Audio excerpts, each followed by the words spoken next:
my name is Ed Wasson. Welcome to Penny Raid Images, where I make photography sexy and rockin' fun. If you're looking for educational and entertaining videos of photo shoots of sexy ladies, this is the channel for you. Come join us even if you're just looking for a way to beat the boredom and beat the stress. I'll be cruising with you through our fantastic shoots with some of these awesome models. And if you like what you're seeing, please give us a like and consider subscribing to the channel here. This is what we're going to be doing.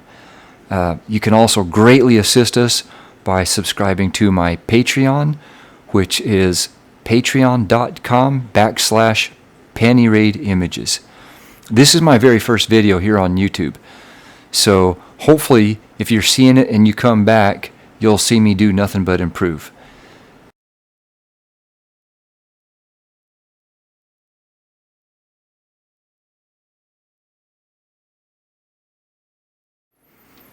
Again, thank you and welcome. Let the craziness begin. Hey guys, welcome back. Ed Wasson, Penny Raid Images. And what I'm going to do is share these images and walk you through how I set this photo shoot up with the lovely Shelby Lynn here. This is coming almost straight out of camera with some very light Lightroom type edits, initial edits basically, through one of our initial editing software tools. And this is the final image edit. Basically what I've done here with it, you can still see plenty of texture and sharpness throughout, but skin smoothing, plenty of sharpness and color here. This is basically what I consider sort of an Instagram viral style portrait mood. This is the type of image and edit that some of your other image editor personalities on YouTube, such as Unmar with Pix Imperfect, or Aaron Nace with Flern, they might show you some techniques on how to get this edit like this. I'm going to walk through a few more images. Shelby and I met each other over Instagram, started communicating, arranged the photo shoot. She came down to Dallas. She's from Oklahoma area. Highly published model, highly published, highly recommended, very lovely young lady. And this is the very beginning of the photo shoot. I like to typically do a like a warm-up set with the models first. And so this is how some of the first images were coming out. Again, this one is almost straight out of camera with some initial edits, and this is the final version. And moving right along, this is the literally one of the next images we got. Actually, I think this one was first. And you're going to see a variety of issues with this initial image. Although her is the subject, she's nice and sharp, everything else like that. However, this is going to be the final image. Just colorized her a little bit. There's still enough sharpness here, but we've softened her up with a little bit of soft, warm glow. It's just a little bit warmer here. A little bit more dirty and nasty looking areas of the floor. Here we cleaned up a little bit. There was also a cigarette butt back over here is trash. We've edited all that out for this final edit on this image here. This is a final edit. We went to a skateboard theme for, I think we shot roughly 40 images real quick. Probably less than 20-25 minutes. I wanted to meet at a different location, but I was running late on another model shoot because that model there, the first model, had ended up coming to that shoot a little bit late, so it ended up getting pushed over. Shelby came right on time, and because we were on a crunch for time, we just met right out at this parking lot and started shooting there. And this image right here on this concept is not straight out of camera or initial. This is a final edit on that. And we started in with this. There's the initial image, straight out of camera with some Lightroom edits. And then the final image there. Go to the next one, another lovely pose by Shelby. That is a final edit. I'm going to show you roughly the process that I do for a lot of the images based on exactly what the vibe and everything of the image is. So we go into this one. This one is the one I'm going to edit a little bit more for you. We can't show this here on YouTube too much. This is a final image. I think we can get away with it because it's artistic. Also have this image. That's a little bit artistic. But I'm going to edit this image for you. And image edits and such for the other images you'll see in an add-on to this video on Vimeo and the Patreon channel. So if you go there to Vimeo or Patreon, you'll see the rest of this video. But as it is, I don't really want to risk it with YouTube's community standards and stuff. I think we can get away with it the way I'm reading their community guidelines. It is artistic. It's not just lewdness or something like that. But for these types of images that are coming almost straight out of camera, just so you guys know, I do a couple of, I take one of the initial images, give it an extra layer, start doing some initial skin softening on some blemishes and stuff here, and I'll look for other errors or anything else like that. And then I personally use a couple of different plugins.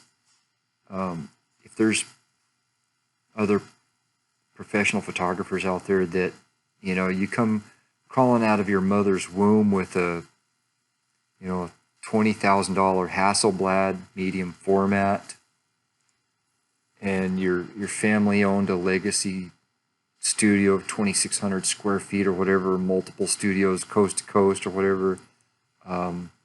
Not really interested in critiquing on how I'm doing any edits or anything else like that. Any kind of plugins I'm using, I know these tools are just grossly overdone here, and you can see that difference there between this is what this plugin called Portrait Pro does.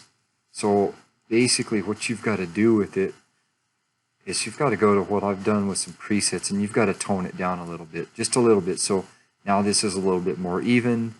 This is a little bit more acceptable. So you still have the same almost straight out of camera edginess, contrast, and texture to her skin, but you have it a little bit smoother. You have just a little bit more light shadow recovery coming off of her face. It's a little bit more even with the rest of her skin tone here. And with that preset that I've developed there with it, you're not doing any face sculpt. You're doing minimal skin softening, so they're not looking too porcelain dollish. The skin coloring and lighting, you can tweak that a little bit. She's still got a little bit of light on her face. So I think we're going to keep it though, because basically one of the next steps I'm going to do in the next few steps is kind of color harmonize and smooth all the rest of this. So I think lighting on her face is fine. With this, she has interesting hair, and Photoshop has new tools similar to this Portrait Pro as well. We can go into her hair and we can add some vibrance and lighten it a bit and add some shine, and you're going to see we're just bringing out a little bit more color out of her, just her hair.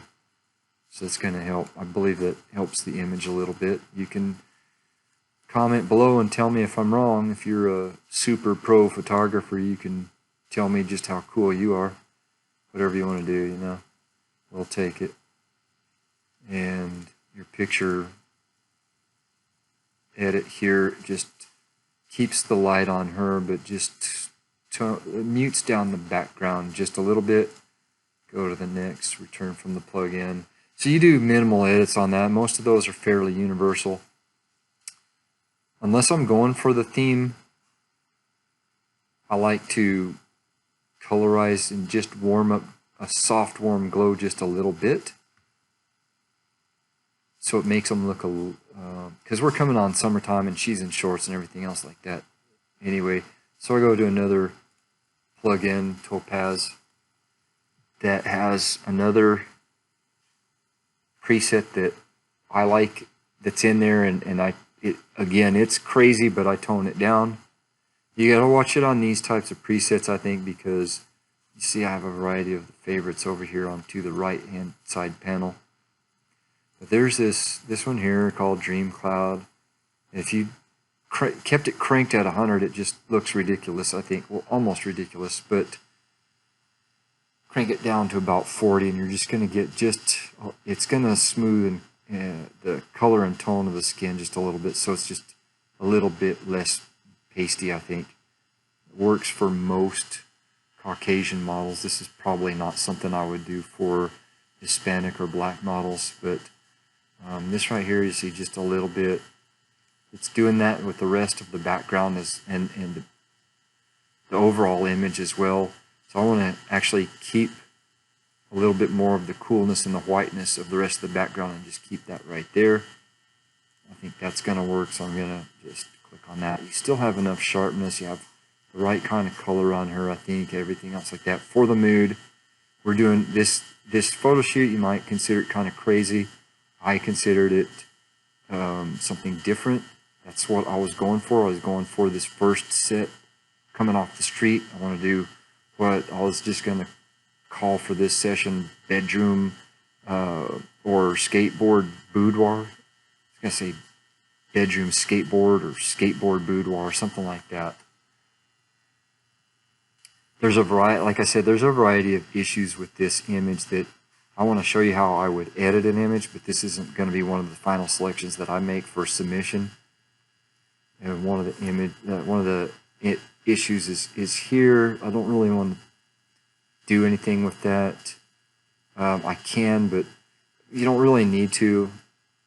But kind of don't like that angle and turn, and then with her looking over this way and her putting the far hand and arm up here, she makes her elbow here look a little bit awkward.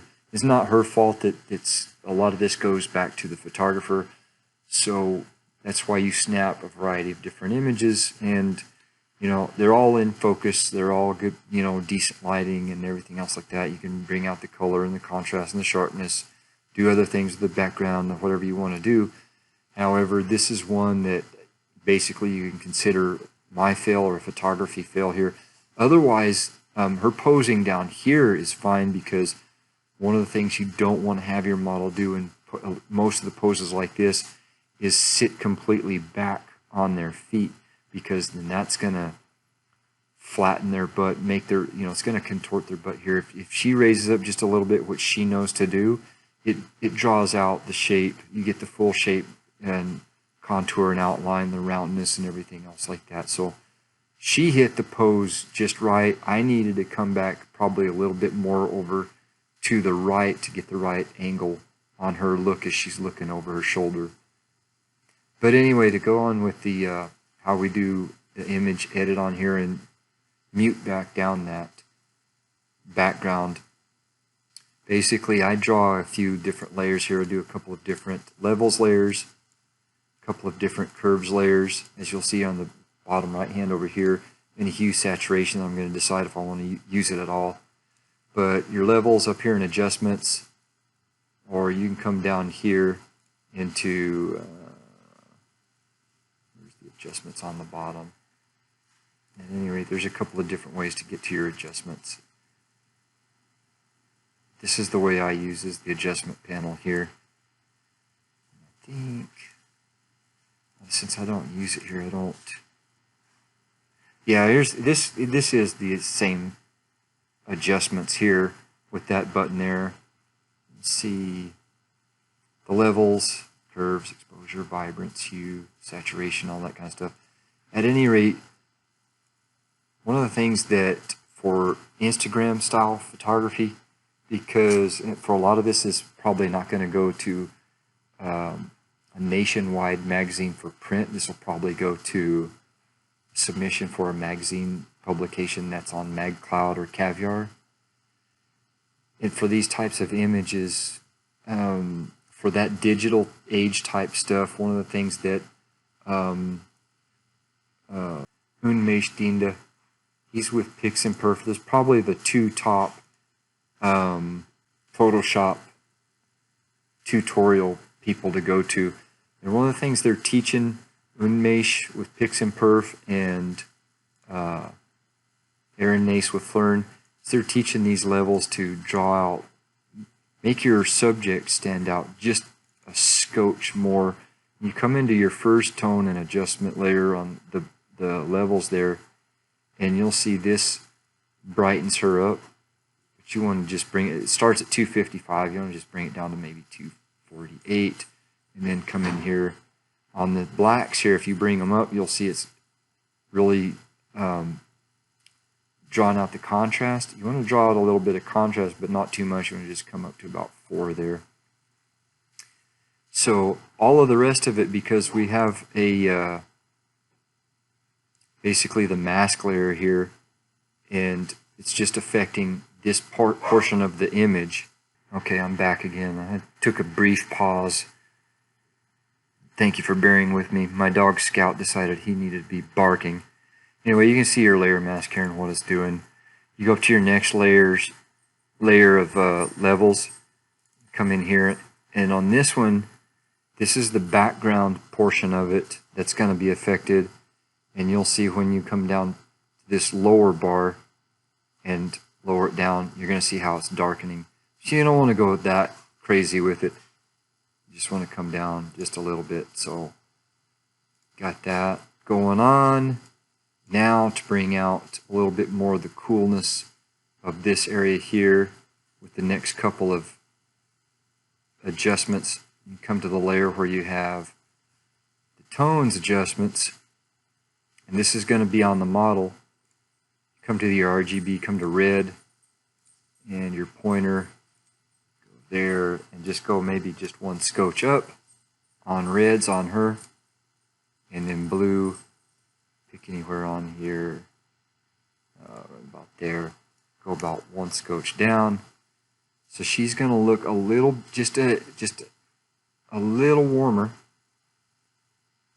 And on your next layer with those curves, you're going to adjust on the background portion of it. You're going to go to red on your RGB, go to your red, click your pointer, bring it over here.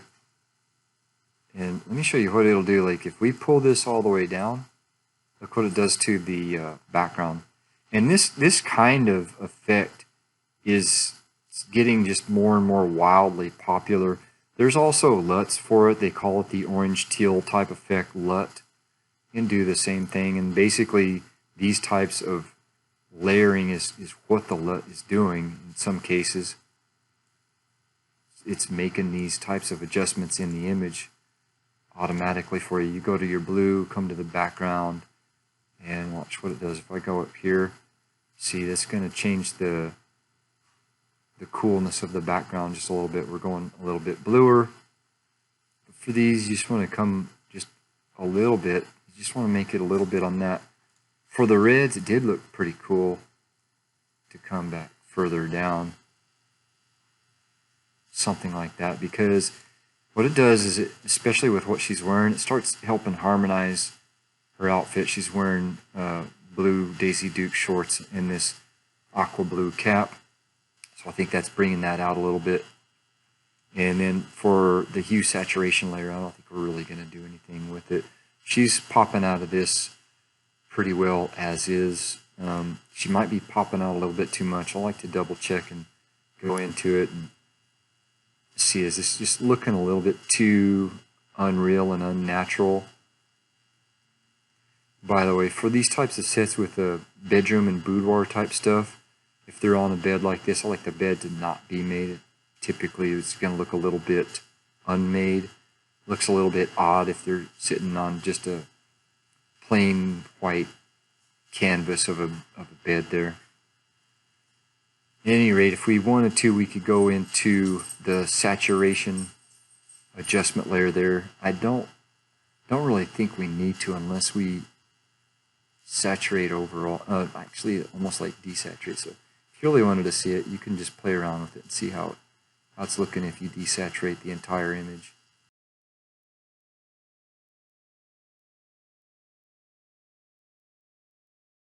We're bringing out just enough of the blue. We could actually help bring out a little bit more of the blue if we wanted. I've got another adjustment panel here for infinite color if I wanted to try to colorize this more, get a little bit more crazy with it. And that's something I'll do for different types of imagery where it's a little bit more of maybe a street photography, a night scene or something like that.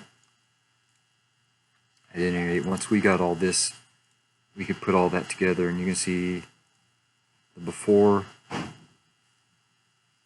and the after.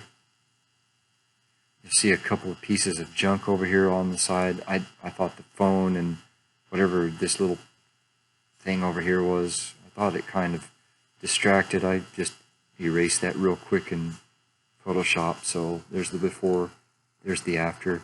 It's not too huge. There's a little bit of softening on the overall skin. There's a couple little spots and blemish removal, stuff like that. And then in the end, this is the image that you're looking at. Again, this is going to be a final image, but this is probably not one that we'll submit for a magazine publication. We might share this to Instagram. And the images I take are coming out of a Sony A7R II, so that's 42 megapixel, and I shoot in RAW. So these images, the file sizes are huge. So we end up having to come out. This is a little distracting. Typically with most freckles and type stuff, I kind of leave it, but it's just like one like that. I think it starts looking a little bit distracting. Most people aren't going to have the resolution on their small, especially if they're looking at it on a cell phone in the digital age, they're not going to be able to come into, say for example, this level of zoom in. If I get to stop scrolling up, they're not going to be able to get to this level and see, just how sharp it is. Am I pixel peeping it? And I'm looking for any flaw in Ed's edit, any flaw in her makeup or her skin tone or anything else like that. They're not going to be able to get really that close. You see there's it's sharp enough. There's good enough color in there. However, pause for effect. It's just too huge of a file to share directly to most social media. So you come to image, export, save for web. It takes a couple of seconds to get into this aspect of the Photoshop program. And on image size, for an 8.5 by 11, which is typically what I submit for, you're going to come down to 2550 and 3300. That's going to be reducing it substantially, so you're coming down to almost half the original image size. It's still going to be in 300 pixels per inch, 300 ppi, I believe is what it's called. I may be a little bit off on my technical terms once in a while. At any rate, that image is finished, and there's some of your other images. And if you want to see how I did these other image edits that we can't show you here on YouTube, especially something like this first image, this is an image of her in a completely different outfit than even this, or it's a different pose of that outfit, I believe. But if you want to see those additional images, please feel free to wander on over to the Vimeo channel or the Patreon, where you'll be able to see the options on viewing those. Any questions or comments, let me know. Hit me up on the comments. If you liked it, give it a like. If you didn't like it, give me a dislike, because how else am I supposed to know where I need to improve, or if I need to improve? Then again, if you're one of those, there's 7 billion people on the planet, and about 6 billion of them might be internet trolls, and you're just here to throw shade and hate, I'll probably just ignore that. Just recognize it as it is and ignore it. However, if you have constructive criticism, again, I'm not here for CC, but if you want to make your voice heard, throw it in the comments. I might see it. Somebody else might see it and agree or disagree or whatever. Let us know. Hit that like button, hit that subscribe button, and take care till next time. Adios.